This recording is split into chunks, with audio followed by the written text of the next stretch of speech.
Zee 24 तास एक पाऊल पुढे। एशिया ॲथलेटिक्स चॅम्पियनशिपमध्ये भारताच्या विकास गौडानं थाळी फेकमध्ये गोल्ड मेडलची कमाई केली आहे। भारताला विकासकडून मोठ्या अपेक्षा होत्या आणि त्यानं त्या अपेक्षा पूर्ण करत गोल्ड मेडलवर कब्जा केला। 64.90 मीटर थाळी फेकत त्यानं गोल्ड मेडलवर आपलं नाव कोरलं। गोल्ड पटकावल्यानं विकास गौडा वर्ल्ड चॅम्पियनशिपसाठी क्वालिफाय देखील झालेला आहे।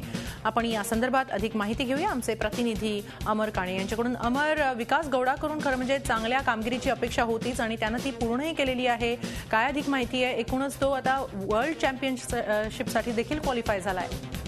हिमाली, सगळ्यात महत्त्वाचं म्हणजे भारताकरता गोल्ड मेडल, आज पहिलं गोल्ड मेडल मिळालं या स्पर्धेतून। कारण की काल 2 कांस्य पदक मिळाले होते, त्यानंतर आज 400 मीटरमध्ये एक सिल्वर मेडल मिळालं। पण त्यानंतर आज विकास गौडाकडून अपेक्षा होत्या त्याने पूर्ण केलेल्या आहे। त्याने हंगामातील सर्वोत्तम कामगिरीची नोंद केली नसली तरी या 64.90 थाळी फेकत त्यांनी जे गोल्ड मिळवला, त्यामुळे भारताची मेडल टालीमध्ये वरती सरकलेला भारतीय संघ आणि एकूणच आता यापुढे तो डायमंड लीग मध्ये कशी कामगिरी करतो, कारण की ही स्पर्धा झालेला लगेच आज रात्री तो डायमंड लीग करता रवाना होणार आहे। धन्यवाद अमर, आपण दिलेल्या या सगळ्या माहितीबद्दल।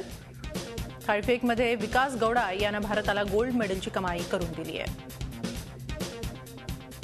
झी 24 तास एक पाऊल पुढे।